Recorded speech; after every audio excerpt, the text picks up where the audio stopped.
កើតជាខ្មែរសូមថែវប្បធម៌កុំរំភើបញ័រតាមវប្បធម៌គេ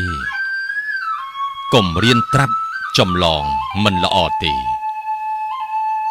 គួរគិតរិះរេពីគំនិតខ្លួនវប្បធម៌ជាតិយើងធ្លាប់មានរស្មីគេឈ្មោះល្បាញល្បីកិត្តិយសសំសួនខ្មែរច្នៃប្រឌិតគំនិតមាសខ្លួនដកខាត់មមមួនគំនិតខ្មែរ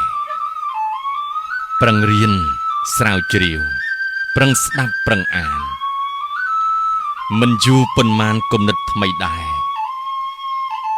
ប្រឹងច្នៃប្រឌិតដូចដូនតាខ្មែរ